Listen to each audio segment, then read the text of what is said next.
Assalamualaikum warahmatullahi wabarakatuh. Nah, halo, nama saya Aisyah Khofifah Humaira. Nama saya Dea Hulia Mayasa.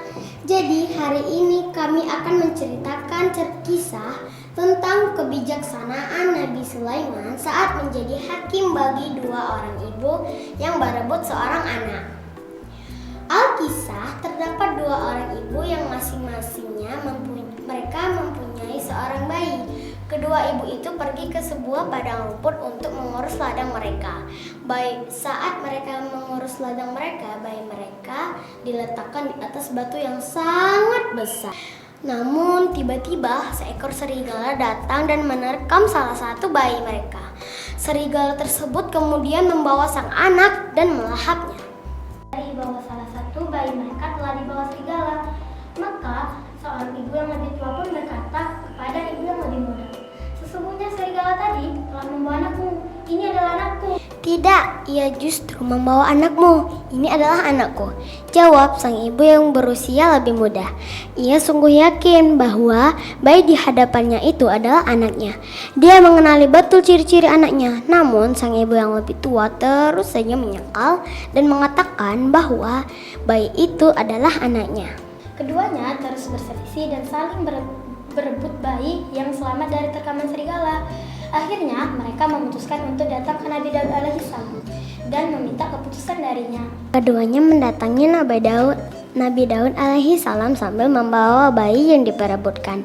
Mereka pun menceritakan semua kejadian yang terjadi tersebut kepadanya. Rupanya sang ibu yang lebih tua mampu menyampaikan argumen dengan sangat baik. Nabi Daud alaihissalam akhirnya memutuskan bahwa bayi tersebut adalah bayi milik ibu yang tua. Betapa bahagianya sang ibu yang lebih tua mendengarkan keputusan itu. Namun ibu yang lebih muda masih saja bersikeras bahwa itu adalah anaknya.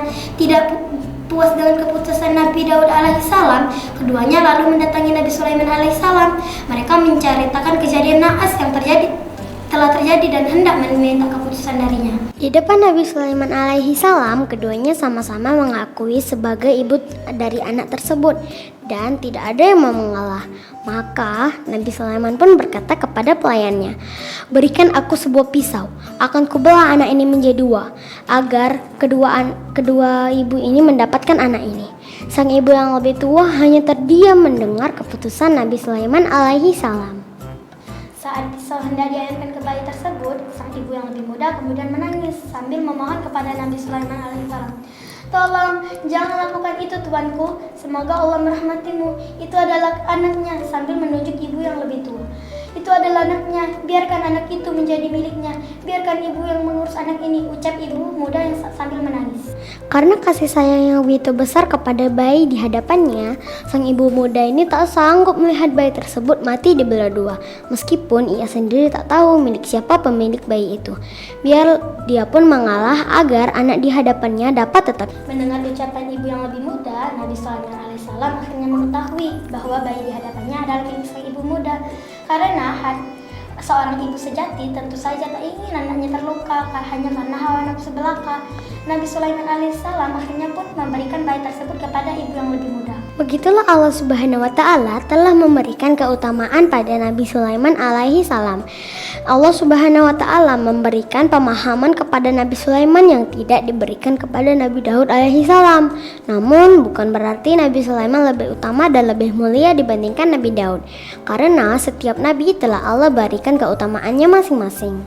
Allah Subhanahu wa Ta'ala berfirman, "Bismillahirrahmanirrahim. Fahamnaha Sulaiman wa kullan atainahu kaman wa ilman wa sakharna ma'a Daud al-jibala yusabbihna wa tayra wa kunna fa'ilin." Maka kami telah memberikan pengertian kepada Sulaiman tentang hukum yang lebih tepat, dan kepada masing-masing mereka telah kami berikan gunung-gunung dan burung-burung semua bertasbih bersama Daud, dan kamilah yang melakukannya. Quran Surat Al-Anbiya ayat 79. Kisah ini disarikan dari hadis riwayat Abu Hurairah yang diriwayatkan oleh Imam Bukhari, Imam Muslim, Imam Nasai, dan Imam Ahmad. Wallahu a'lam bishawab. Wassalamualaikum warahmatullahi wabarakatuh.